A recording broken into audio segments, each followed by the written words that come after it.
this one from the Gospel according to Matthew, the 22nd chapter. When the Pharisees heard that Jesus had silenced the Sadducees, they gathered together, and one of them, a lawyer, asked him a question to test him. "Teacher, which commandment in the law is the greatest?" He said to him, "You shall love the Lord your God with all your heart, and with all your soul, and with all your mind. This is the greatest and first commandment. And a second is like it. You shall love your neighbor as yourself. On these two commandments hang all the law and the prophets." Here ends the reading. Two factory workers were talking. The woman said, "I can make the boss give me the day off." The man replied, "How are you going to do that?" The woman said, "Just wait and see." Then she hung upside down from the ceiling. The boss came in and said, "What are you doing?" The woman replied, "I'm a light bulb." The boss said, "You've been working so much that you've gone crazy. I think you need to take the day off." The man started to follow her, and the boss said, "Where are you going?" The man said, "I'm going home too. I can't work in the dark." Sometimes you just need a day off. Ever been there? Yeah. Work, family, health issues, money issues, relationship issues, life has a way of getting to us, and sometimes we just need a day off. Talking to a dear friend this past week, I learned that she'd put in a 60-hour work week, Monday through Friday, at her counseling practice, and then proceeded to work Friday night through Monday morning doing residential care with a special needs individual. She worked an additional 56 hours with him and left on Monday to go straight to the office to start it all over again. That's quite a work week. She definitely needed a day off, but when I gently said that I thought she was working too much, she replied, "I know, but when I see someone I can help, I just put their needs before my own, their happiness before mine." As I reflected on my friend's statement this past week, I began to see a very real connection to our text this morning in Matthew's Gospel. Jesus told his questioners to love God and love their neighbors as themselves. I know a lot of people who do a really, really good job at loving God and loving their neighbors. In fact, I'm looking at a room full of them today. But I also know a lot of people who neglect the third integer in Jesus' equation: loving themselves. No doubt many of you have heard self-help gurus talking about self-love on TV, or stumbled across one of the thousands of blogs and online posts related to the topic.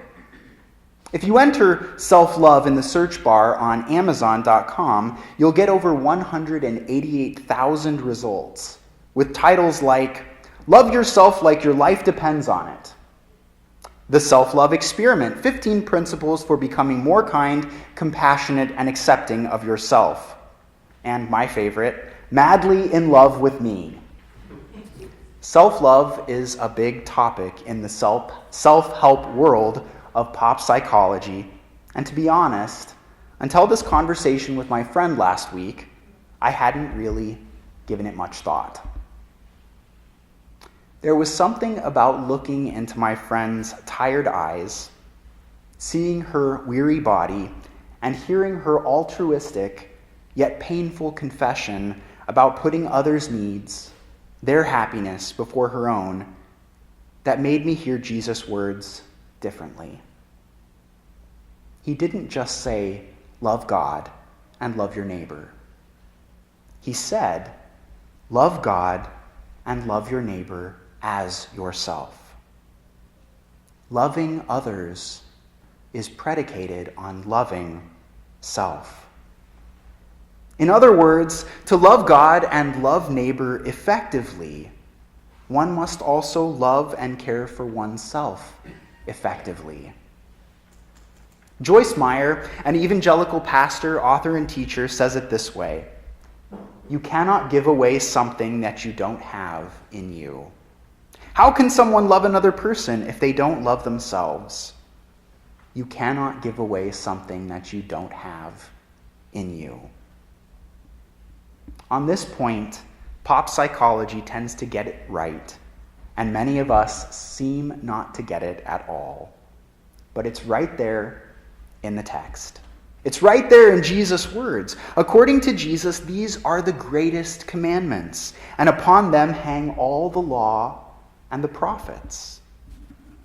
So how could we miss this? From an early age, we are taught the value of humility, passivity, selflessness, service. Honestly, I think we internalize these lessons so deeply that the ideas of self-esteem, self-regard, self-care, and self-help run so dramatically against the grain that we can't even conceive that these concepts, too, have value for us.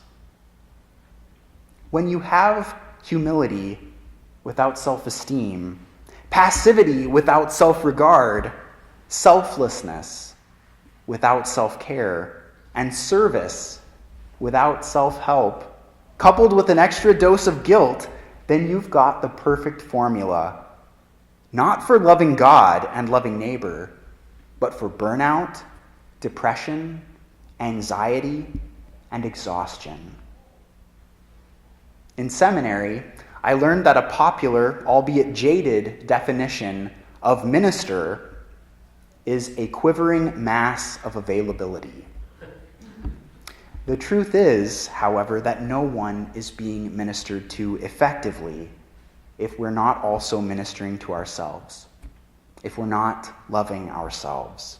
In fact, if we don't love ourselves, several things are likely to result. One, depression and anxiety become a backdrop of our lives. Two, we long for deeper, more authentic relationships. Three, we aren't able to show others how much we care about them. Four, we have trouble trusting people who do love us. And five, we never feel like we're good enough. When we don't love ourselves, we suffer. Our relationships suffer, and the people we love and who love us suffer. At its core, I think that for many reasons, resistance to the idea of self-love comes down to a deeply seated belief that we are, for some reason, fundamentally unworthy of love. Ours, God's, or anyone else's. Sometimes it's our society that convinces us that for one reason or another, we are unworthy. Sometimes it's our friends or our family. Sadly, sometimes it's religion that convinces us that we are unworthy of love. And sometimes those feelings are rooted deep inside us, and we convince ourselves. However, the idea that for some reason, for any reason, you are unworthy of love is a myth, a fabrication, a duplicitous lie. You have inherent worth, beauty, and goodness. You're special. You're worthy of love. The love of others, the love of God, the love of self.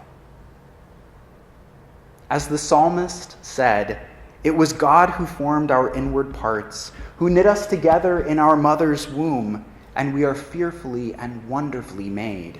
Made in the very image and likeness of the fashioner of stars, the painter of sunsets, the author of time, the weaver of relationships, the very embodiment of love itself. Human beings may not be perfect, but we are perfectly human, and we are worthy of love. Once again, quoting Joyce Meyer, we all need to accept ourselves, embrace our personalities, and even our imperfections, knowing that although we are not where we need to be, we are making progress.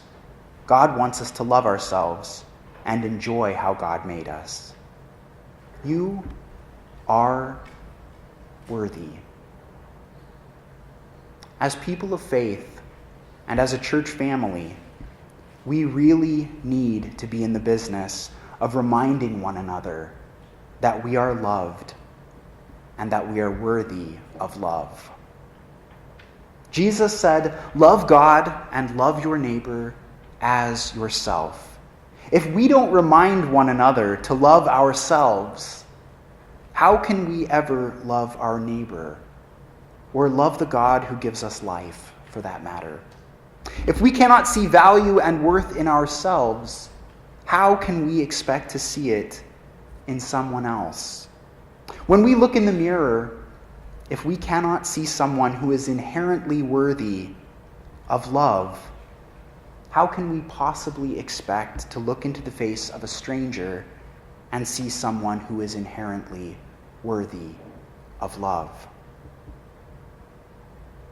As the Buddha once said, you can search throughout the entire universe for someone who is more deserving of your love and affection than you are yourself, and that person is not to be found anywhere.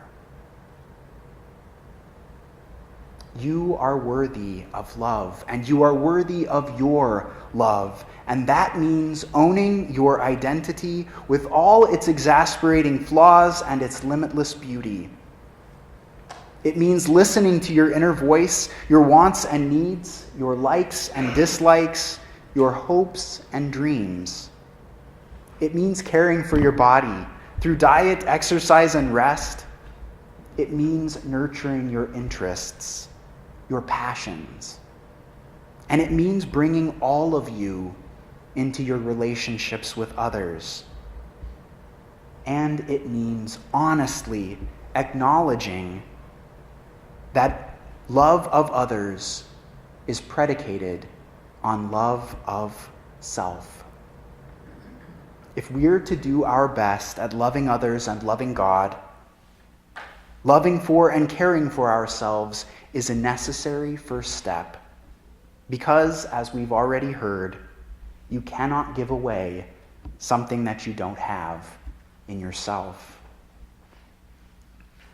As we go forth from this place, let us remember to love God and to love our neighbors. And let us also remember the forgotten commandment to love ourselves. May it be so. Amen.